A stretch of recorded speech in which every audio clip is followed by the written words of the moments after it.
में प्रेम नहीं है। जिस दिन प्रेम हो जाएगा ना, ये मैं दावे से कह रहा हूं और अनुभव से कह रहा हूं कि जिस दिन आपका गोविंद से प्रेम हो जाएगा ना, उस दिन याद रखना ये दुनियादारी अपने आप ही छूट जाएगी। बोलो जय श्री कृष्णा। भाव से कहिए जय श्री कृष्णा। महात्मा विचार करने लगे कि भैया हम तो ये सोचकर के इसके पास आए कि भगवत प्राप्ति का मुमुक्षु है, वन में रो रहा है, भगवान के लिए रो रहा है, तो हम इसका मार्गदर्शन करेंगे। लेकिन ये तो पुत्र के लिए रो रहा है, ये तो भटका है। इसलिए संत ने विचार किया कि अब तो इसका मार्गदर्शन करना ही पड़ेगा। बोलिए राधा कृष्ण भगवान। अब संत आत्मदेव को समझाने का प्रयत्न करते हैं। मुंचा ज्ञानम प्रज्ञा रूपम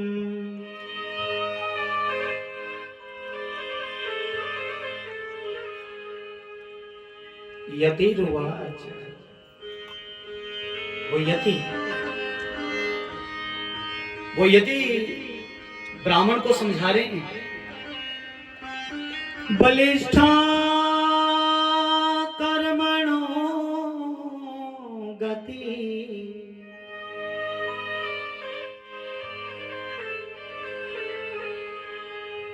विवेकम तु समासाद्य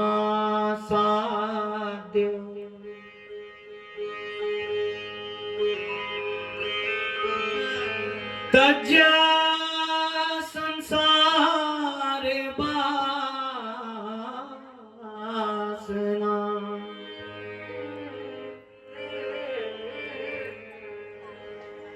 ब्राह्मण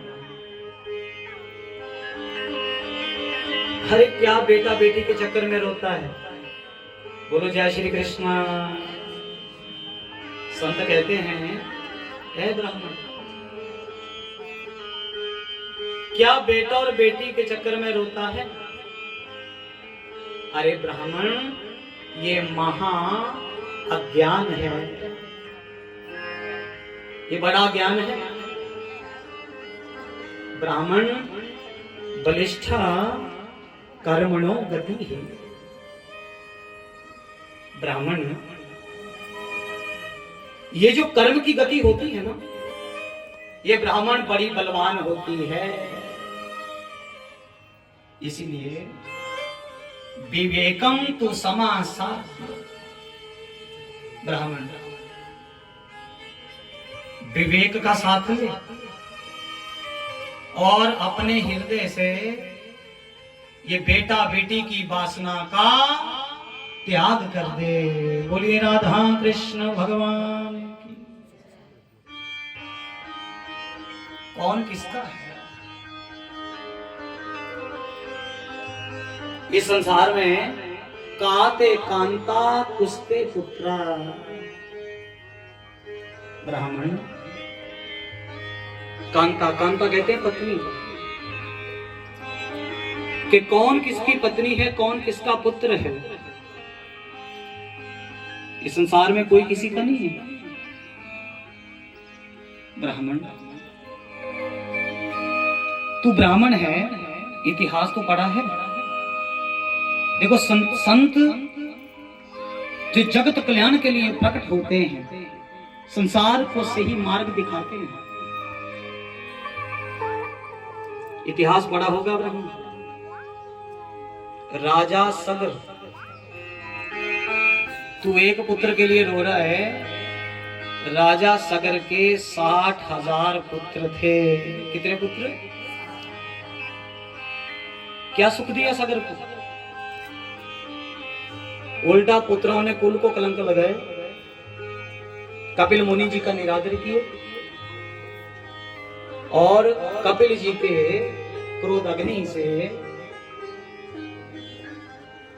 अब जल करके नष्ट हो गए, राख हो गए। कितना कष्ट उठाना पड़ा सगर जी को। कई पीढ़ियां लग गई ब्राह्मण, कई पीढ़ियां लग गई ब्राह्मण, फिर उनका उद्धार करते करते सगर जी के फिर आगे कुल में हुए थे ना राजा भगीरथ जी, जो गंगा जी को लाए हैं ना, तो उन पूर्वजों का उद्धार करने के लिए कितनी पीढ़ियां लगी। ब्राह्मण धर्मात्मा अंग का नाम सुना होगा, संत कह रहे धर्मात्मा अंग, संतानहीन थे, इनके कोई संतान नहीं थी, बड़े बड़े यज्ञ किए। अच्छा, तब जाकर के एक बेटा हो गया। बोलो जय श्री कृष्ण। अब जब बेटा हुआ तो बेटा कैसा निकला? बेटा निकला बिल्कुल नास्तिक, जिसका नाम हुआ बेन। ऐसा नास्तिक निकला कि अब पिता को घर बार छोड़कर वन को जाना पड़ा। कितना कष्ट उठाया। तो बेटा होने से तुम सुखी हो जाओगे? अरे ब्राह्मण, इसका भी तो निश्चय करो। अभी आपके पास समय है। आत्मदेव ने सुना और आत्मदेव कहते हैं, महाराज सुनो, ये जो प्रवचन जो आप दे रहे हो ना, ये प्रवचन मुझे भी देने आते हैं, मैं भी ब्राह्मण हूं। महाराज, मैं भी पढ़ा लिखा हूं। अरे बाबा, आप हो बैरागी। बेटे का सुख क्या होता है आपको क्या पता? आप तो बाबा बैरागी हैं। अरे बाबा, छोटे छोटे बच्चे ना जब तुतला कर मीठी मीठी बातें करते हैं तो बाबा इतना आनंद आता है कि मानो कानों में रसगुल्ला घुल जाता है। बाबा सच कहूं तो सुध तोतली वाणी को सुनने के लिए मेरे कान जो है ना बाबा, वो तरस रहे हैं। मेरे घर में मुझसे बात करने वाला बाबा कोई बालक नहीं है। बोले राधा कृष्ण भगवान की। तो बाबा गृहस्था सरसों लो के, आत्मदेव क्या कह रहे हैं कि गृहस्था सरसों लो के,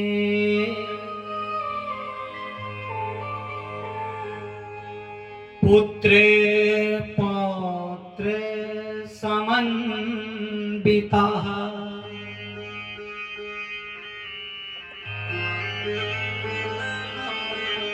बाबा, ये छोटे छोटे बच्चों की किलकारियां गूंजते ही घर में उस गृहस्थी का ना बाबा आनंद ही अनोखा होता है। बाबा आपका मुझे कोई प्रवचन नहीं सुनना, मैं कुछ नहीं सुनना चाहता, मुझे बेटा चाहिए। संत समझ गए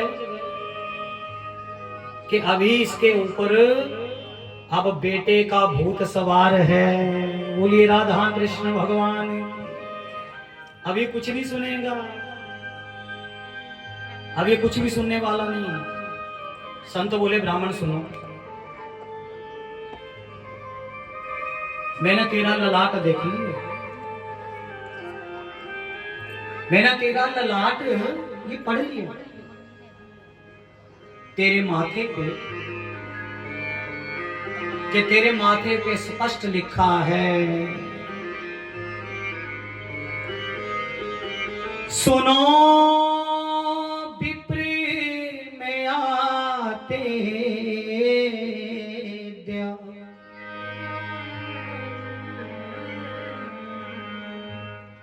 प्रारब्धम तो बिलोकितम।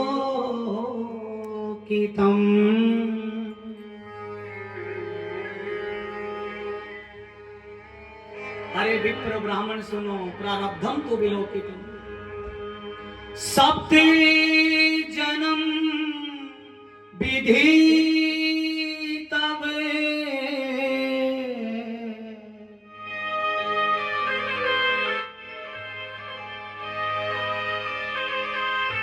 पुत्रो नैव जनैव।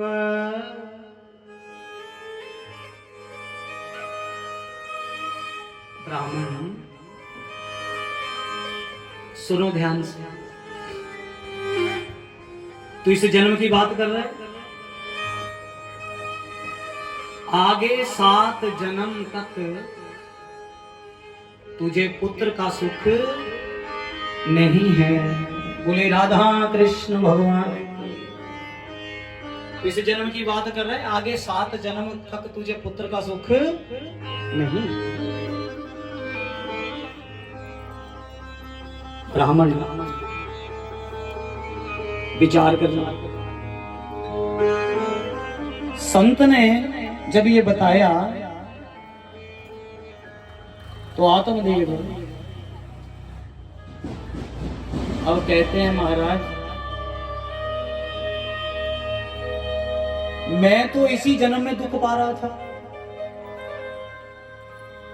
तो महाराज जो दुख था, अरे महाराज उस मेरे दुख को तो आपने अब 7 गुना बढ़ा दिया। बोलिए राधा कृष्ण भगवान की। मैं तो इस जन्म में ही रो रहा था, लेकिन ये मेरा दुख तो अब 7 गुना बढ़ गया। महाराज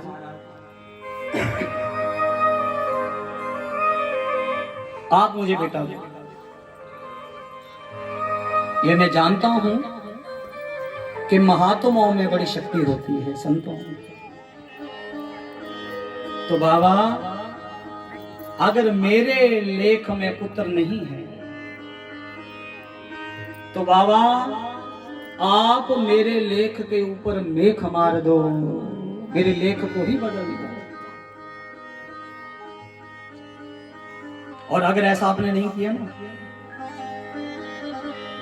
तो मैं आपके चरणों में ही सर पट पट के जान दे दूंगा, यही मर जाऊंगा। पकड़ लिए ब्राह्मण ने चरण, रख दिया माथा शीश पे, चरणों पे शीश रख दिया चरणों पे। बाबा मुझे पुत्र दो, और अगर आपने ऐसा नहीं किया तो हम यही मर जाएंगे, सर यही पटकूंगा आपके चरणों में। महाराज महात्मा की धड़कन तेज हो गई और महात्मा कहने लगे, अरे ब्राह्मण क्या करता है, अरे अभी भी समय है। कहा नहीं महाराज मैं कुछ सुनना नहीं चाहता। संत विचार करने लगे, अगर ये मेरे चरणों में यहाँ मरा ना तो ये ब्रह्म हत्या मुझे लगेगी। बोलो जय श्री कृष्ण। तो महात्मा अब विचार करने लगे और विवश हुए, समझ गए कि अब ये हमारे चरण छोड़ने वाला नहीं है। अब ये नहीं छोड़ेगा। बड़ी चेष्टा की समझाने की, जब नहीं माना तो महात्मा ने एक फल ब्राह्मण को थमा दिया। बोलिए राधा कृष्ण भगवान की।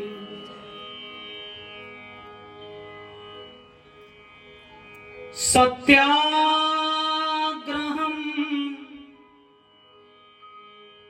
बोलिए राधा कृष्ण भगवान की। सत्याग्रहम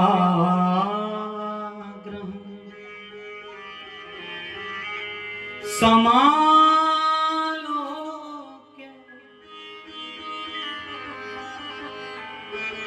फल एकम सदत्वा।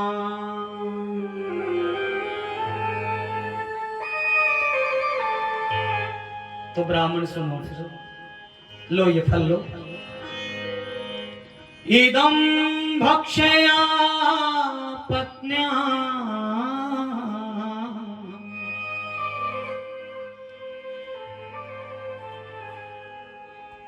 त्वं ततः पुत्रो भविष्यति। बोलिए नारायण भगवान